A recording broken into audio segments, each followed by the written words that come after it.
Have you decided that 2025 is your year to buy a home? Well, as part of that process, we all know that you have to interview an excellent buyer's agent to help you through that journey. In today's video, we are going to be talking about things that you should never ever say to your real estate agent when you are buying a home. Now, today's video might be a little controversial. Some agents may agree or not agree, but as a buyer's agent, it is always our job to do what is in your best interest as the buyer. So if you are thinking about starting to interview buyer's agents, this video is for you. Let's get started.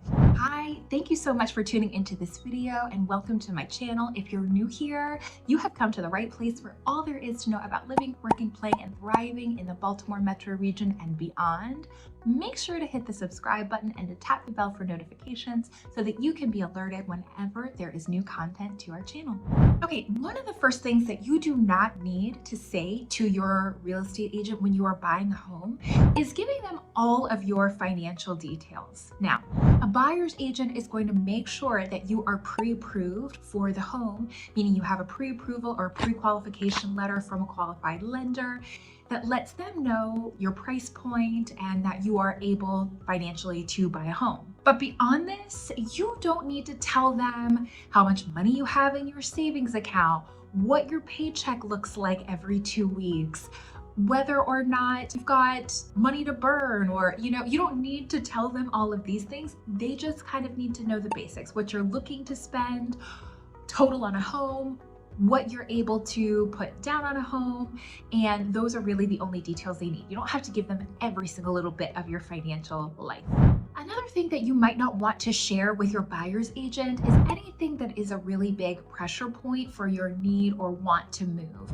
So for example, if you have a really stringent timeline by which you need to move, or if you're going through some kind of hardship that is making it so that you have to move or you have to buy a home. And the reason for not sharing is this: if you are working with a buyer's agent who is not scrupulous, who is not working on your best behalf and highest benefit, then they could leak that information to listing agents, which it's important to know that when you're working with a buyer's agent, they are your fiduciary. So they should always be doing what is in your best interest as the buyer, not just trying to get a home under contract in order to get a quick sale, right?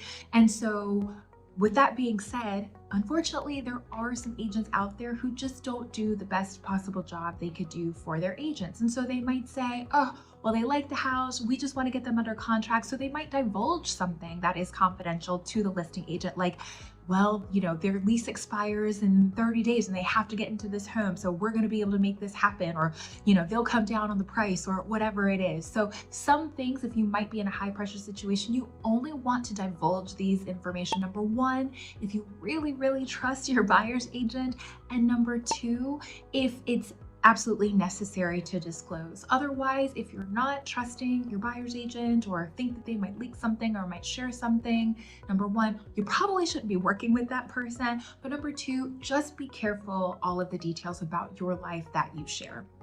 The next thing that you absolutely never want to say to a buyer's agent is, I'm working with a few agents.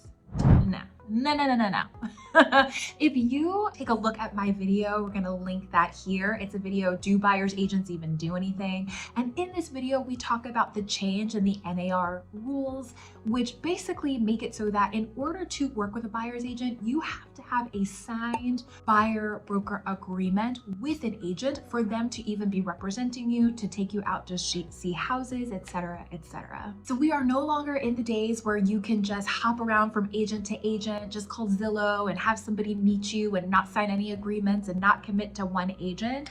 Gone are those days. You have to commit to an agent, to have someone show you homes, to have someone give you market expertise, to have someone write an offer for you. So you should never say that you are working with several agents. Buyer's agents aren't going to like to hear that, and they're not going to be able to work with you unless you have a signed agreement. All right, the next thing that you should never ever say to an agent when you are buying a house is, I saw a Zestimate on Zillow for blah, blah, blah. Don't do that. Yes, I know that Zillow is an incredibly popular website for getting information about homes, seeing what's active, seeing open houses that are available. A lot of people use Zillow, but Zestimates are there as an estimate. They are not accurate whatsoever. They can be way, way off. And so if you are a buyer who is working with a buyer's agent, then what you should do is you should ask your buyer's agent if you're wondering about, comparable sales, or if this home is listed too high, too low, whatever. You should ask your buyer's agent to run a comparative market analysis so that you can see directly from the MLS and using your agent's expertise what other houses are on the market, what has sold, and for them to give you an accurate understanding of what the likely list price and sale price should be of this home. Do not use estimates. They're not accurate. Don't use them.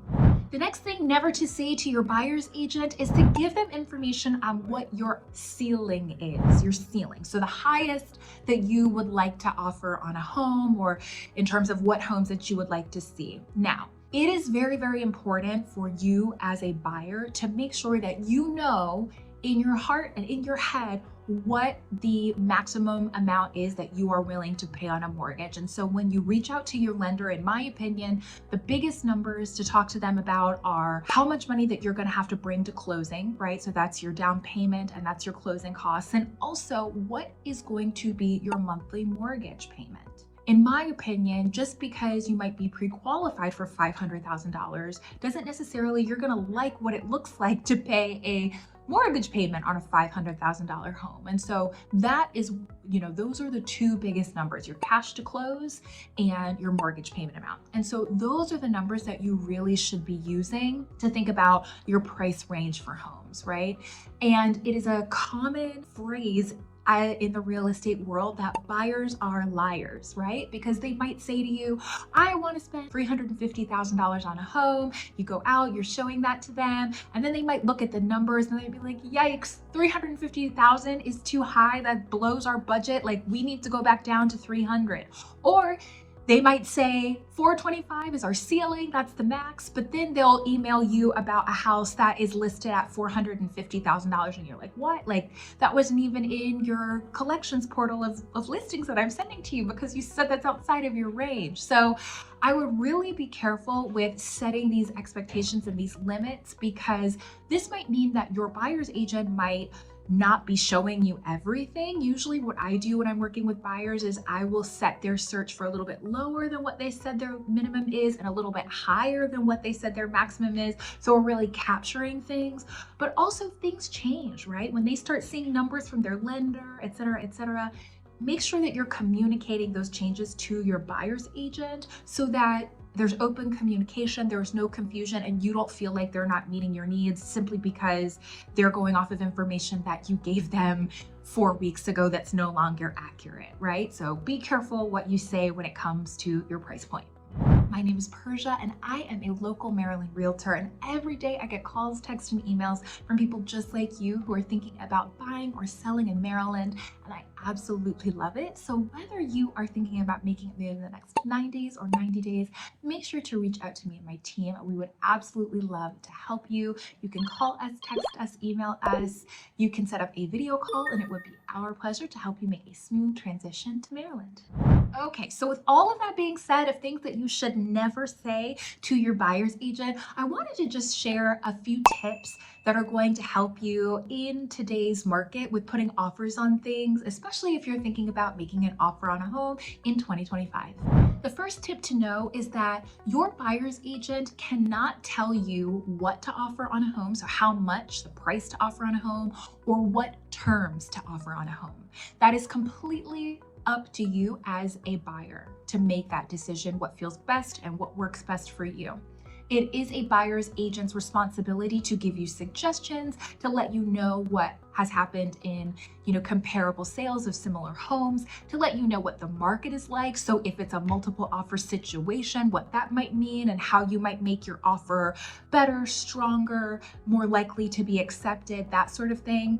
They can talk to you about the differences in terms, how to handle inspections, options when it comes to appraisal waivers and things like that, but they can't tell you what to offer. So, when I talk to clients that are like, what should I do? What should I say? And I'm like, well, you have to think about the fact that if you go to sleep tonight and you wake up the next day, are you going to be happy with the offer that you put if yours wasn't accepted? Or would you say to yourself, ooh, I wish I would have offered $1,000 more or $2,000 more or something like that? So I can give scenarios, suggestions. I've definitely helped clients to navigate multiple offer situations and win them.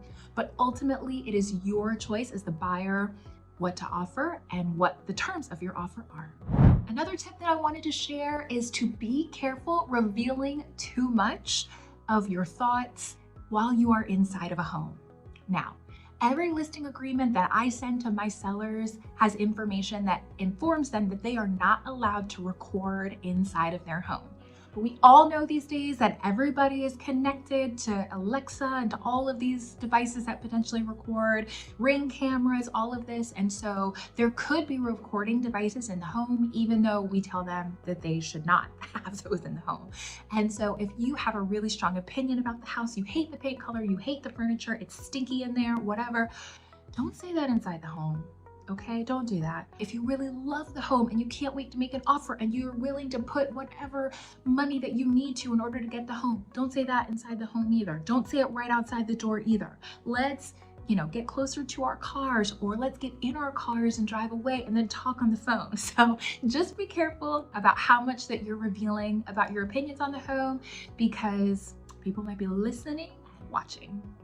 The last tip that I wanted to share is the importance of having a buyer agency agreement with the people that you work with now, and someone who is knowledgeable about what this agreement is, explaining it to you, explaining compensation, all of those details. Again, that's in my buyer agent video that I talked about earlier in today's video. So just making sure that you have a trusted partner to work with in your purchase is so important, because this is a huge purchase, one of the biggest purchases that people make in their life. And so you want to work with someone who knows the market, who knows negotiations, who has your back first and foremost, and isn't just looking to make a quick sale. So, find somebody that you know, that you trust. And if you are in the Maryland area, please make sure to reach out to me and my team, and I would love to help you. Well, there you have it. All of the things that you absolutely should not say to your real estate agent when buying a home. I hope that you found this video helpful. If you did, please make sure to tap the subscribe button to make sure that you like this video so that I can keep making content that works for you. And again, if you are thinking about buying or selling in Maryland and you need a trusted advisor, please reach out to me and to my team. We would love to help you to make that transition as smooth as possible. And if you're not in Maryland, but you're in any of the continental United States, please reach out to me and my team as well. We have a network of agents all across the country who are fabulous, who do a great job, and can help you with the process of buying or selling. So thank you again for watching, and I will see you in the next video. Bye.